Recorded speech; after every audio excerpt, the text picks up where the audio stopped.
Ayan mga paps, yan po ay Suzuki Gixxer, no. Ang gagawin natin yan, babaklasin muna natin yung ito dito sa may side sa clutch, no. Pinatatagas natin yung langis para hindi siya kumalat. Ito po ay Suzuki Gixxer 150 Fi, ang problema niyan ay sobrang ingay, no. Hindi pa rin nagawa. Kapapagawa lang daw, yung gumastos niya ng 14 or 15 ang sabi ng may-ari. Ngayon wala pa rin nangyari, binuksan yung ibaba pero yung ilalim hindi. Ngayon chichikin muna natin yung itong clutch cover para makita natin unang-unang para malaman kung anong iba pang problem, no. Kaya yan i-video natin para makita nyo mga paps, no. Ayan kakalasin natin yan para makita, no. Okay, yan mga paps, no. Kakalasin natin para makita nyo kung paano natin kakalasin yung side na yan sa clutch system po cover, no. Yan, video natin yan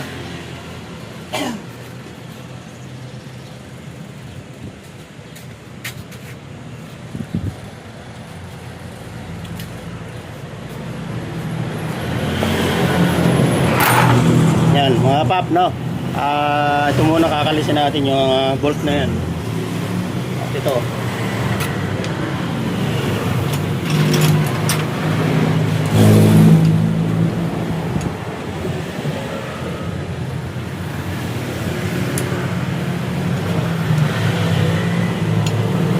yung ground yan, kinakalas natin yung ground.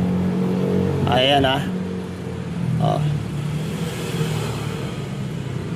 ground, tapos itong clutch.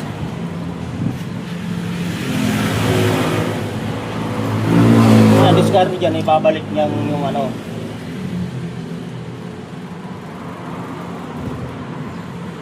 bolt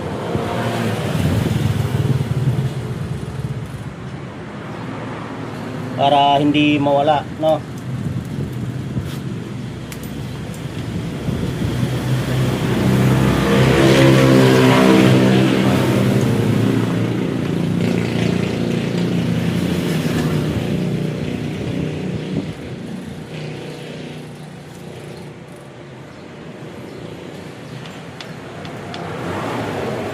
Tanggalan natin yung clutch cable.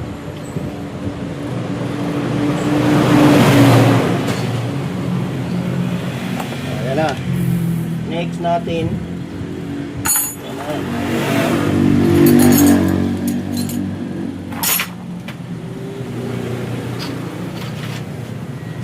lahat po yan, yan mga papo, 8 yan.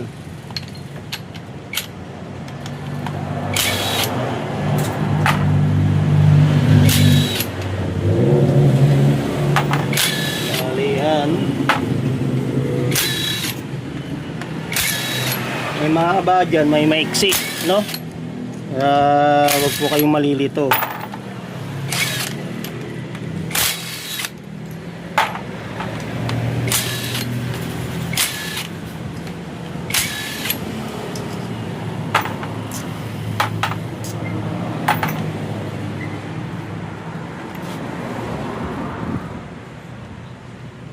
Yan, kinakalas. Kalisin muna natin to.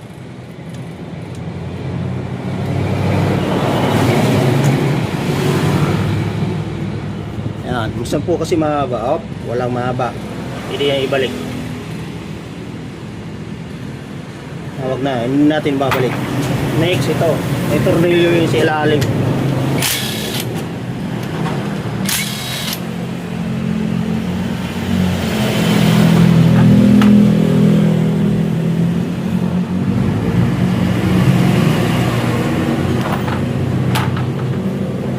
Mga papo, may tornilyo yan.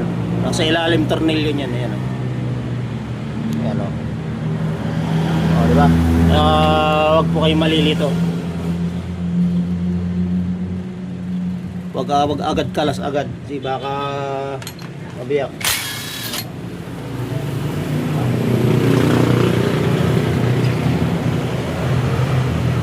Yan.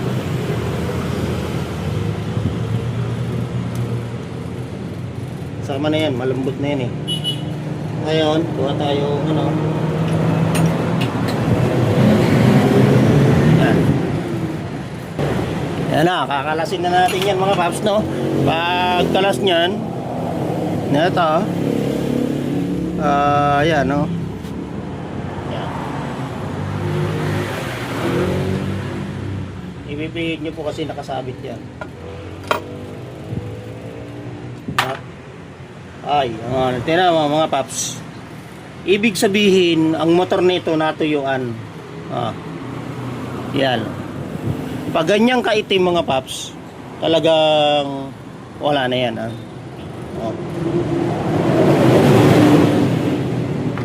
Kaya pala, lumalagatok. Di ba?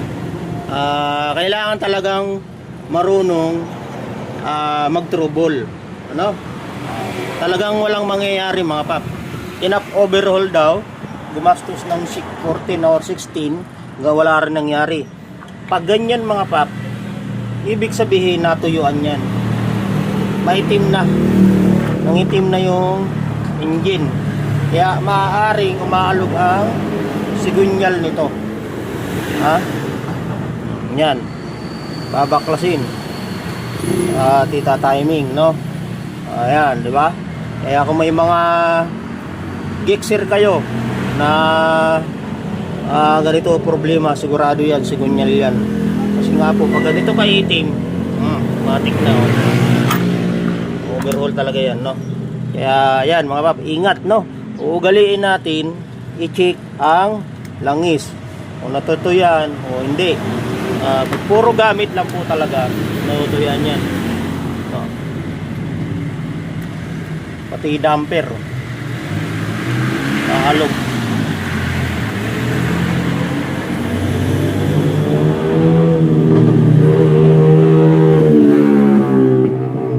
May balancer yan mga paps.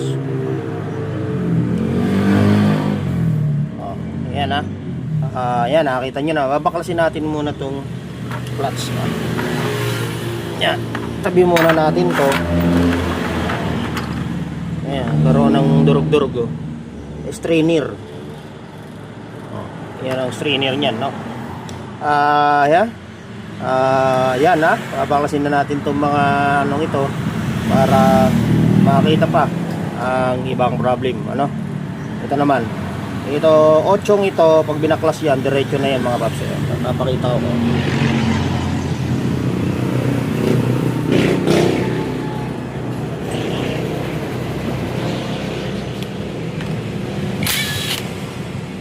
Bali 5 yan. Maliit lang yung washer. Ayan o. Ang binabaklas natin yan, tawag dyan ay clutch spring.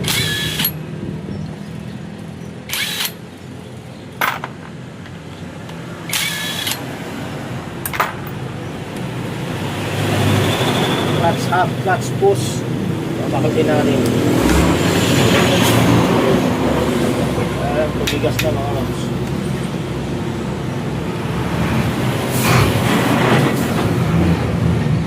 Meron pa isa.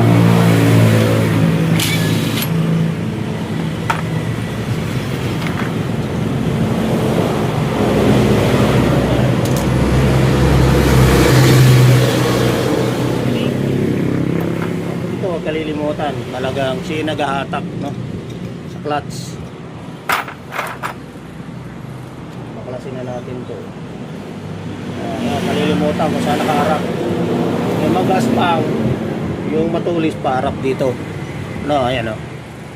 Pag ganun. Okay. Naituro na natin. Para pagbalik, madali na lang mga paps matandaan, no? Hindi kayo mahihirapan, no?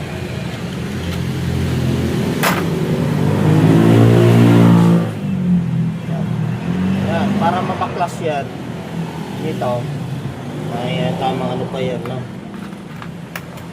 Kailangan natin Diskarte kasi yan mga wap talaga.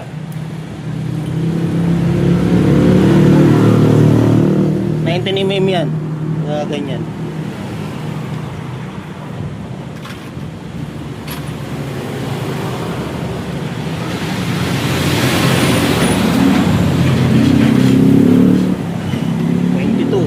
Ayan, kakalasin natin to.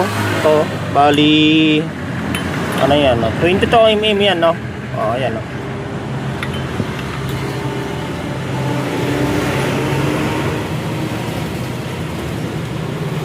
Kailangan nahawakan po yan ng basahan kasi masakit yan.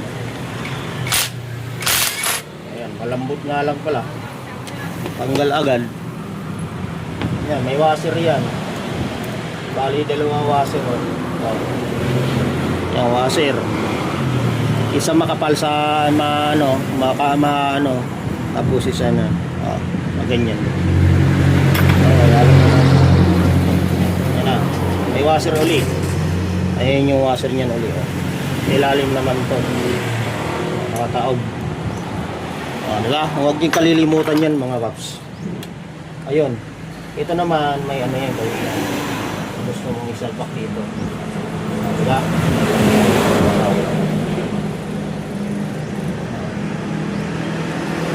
Ayan, para makita nyo mga kab, no? Okay, next. Kasi nagaganyan yan. At ito, mayroon pa yung bushing. Ang bushing na yan dito. Ayan mga paps, oh.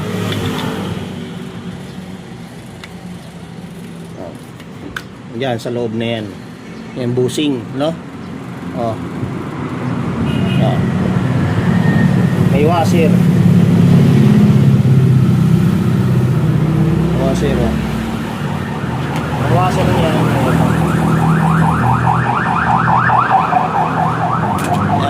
Tanggal natin yung mga box. Overhaul.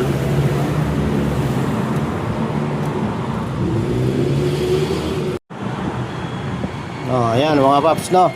Yung washer. At yung ano, bushing. No? Oh, ayan. Plus natin, nasa ilalim, malaking washer, no? Ayan. Ano yan? At ito.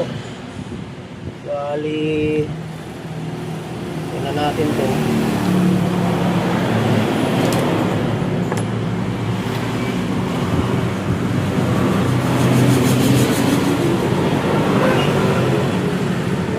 Natin to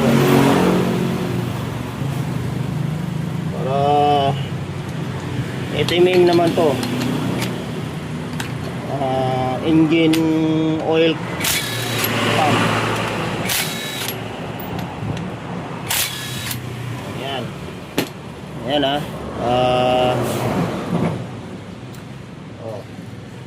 isang buo yan. May mga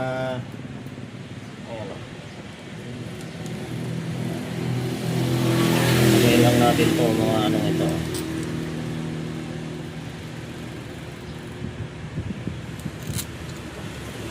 Ano to? Oil pump. May timing yan mga paps. Tamang balancer na yan. Para natin ito baklasin. Oil pump. At ito, talaga natuyuan yan. Pag ganyang kaitim, wala na talaga yan mga paps, no? May balance yan, ano kaganon. Wala na talaga. Naging problem nito, no? Yan. Talagang nangitim na. Pag ganyan nangitim na, wala na. Walang kapapagasan yan mga paps. Kailangan talaga overhaul yan. Ibig sabihin nangitim, matuyo. Kaya tikipan natin yung ibabaw, baklasin natin yung ibabaw, no? Para sure na makikita pa natin yung ibang problem, no? Kaya sabi yung mga geekser, ganito ang problema, gusto nyo babaklas, PM lang. Gusto nyo magpa-overhaul, PM lang. Gumagawa po kami ito, no? Okay.